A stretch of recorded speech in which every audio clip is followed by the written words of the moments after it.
Bonjour tout le monde, je suis avec David Bergeron-Cyr, deuxième vice-président de la CSN. Aujourd'hui, il est avec nous pour nous parler de la campagne Vraiment Public. Salut Véro. Ça va bien? Très bien. Explique-nous, c'est quoi la campagne Vraiment Public? On fait la tournée présentement. Ben là, je suis avec vous dans les Laurentides. Puis c'est une campagne qui s'adresse finalement à toutes les Québécoises et les Québécois. Ce qu'on veut faire, c'est valoriser le caractère public de notre réseau en santé et services sociaux. Ça veut dire quoi?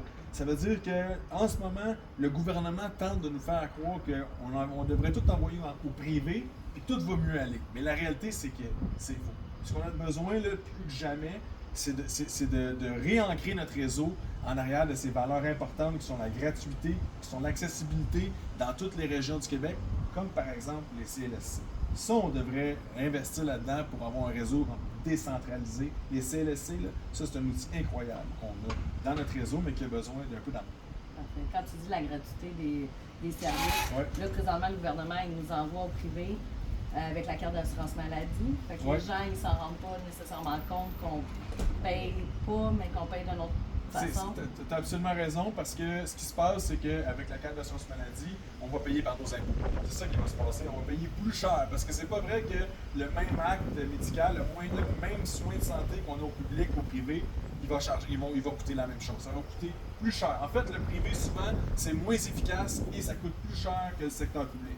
Il faut se poser des questions aussi pourquoi le gouvernement il veut mettre ça de l'avant. Puis ça, je pense que c'est important de se le dire, là, mais on est dirigé par une bande d'hommes d'affaires. Hein? Des gens qui croient au système capitaliste et qui pensent que ça, c'est la logique absolue pour que tout aille bien. Moi, je pense que c'est pas ce qui va bien dans notre société, là, mais enfin, eux autres, c'est leur logique. Fait qu'ils essaient de l'appliquer partout. Puis ça inclut le réseau public en santé et services sociaux. Notre ministre de la Santé, il travaillait où avant? Il travaillait chez Cascade, hein? Entre autres. Il a fait d'autres choses, mais c'est un gars qui travaille dans le milieu privé, dans Cascade. Fait que, on peut pas gérer nos établissements dans le réseau comme des usines qui font du papier de toilette. Ça marche pas, ça.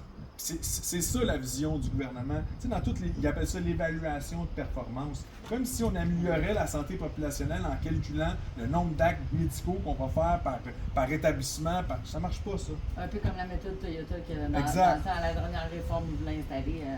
C'était Barrette qui voulait faire ça. Ouais, ça marche pas, ça. Puis ce qu'on a besoin, respect des employés, conditions de travail impeccables pour les employés du réseau, mais il faut avoir une vision en prévention en matière de santé. Ça, c'est bien important. On peut pas juste penser au curatif. Il faut penser comment ça que le monde se mette malade. T'sais. Puis regarde ce qui s'est passé au Québec vendredi passé. C'est les changements climatiques, là. C'est plus des changements, c'est rendu un cataclysme climatique. Les inondations qu'on a eues vendredi partout au Québec, ça crée de la détresse psychologique. Ces gens-là, ils vont avoir besoin d'aide, de soutien. Il va venir de où, cette aide? Il va venir de où? Ça va venir du système de santé. Fait qu'est-ce qu'on fait pour que, en matière de changement climatique, en matière de prévention, qu'est-ce qu'on met de l'avant en ce moment? À rien. À rien, pantoute. Zéro. Fait que ça, avoir une vision globale de la santé, penser au changement climatique, penser à la pauvreté, penser à l'exclusion sociale, penser à ça, comment on peut agir sur les déterminants sociaux de la santé pour qu'il y ait moins de gens malades et qu'on ait moins besoin d'envoyer une personne à l'hôpital. Je comprends. Merci beaucoup, David. Fait que ce qu'on va retenir, c'est qu'on ne fait pas de profit avec notre santé. Et voilà, exact.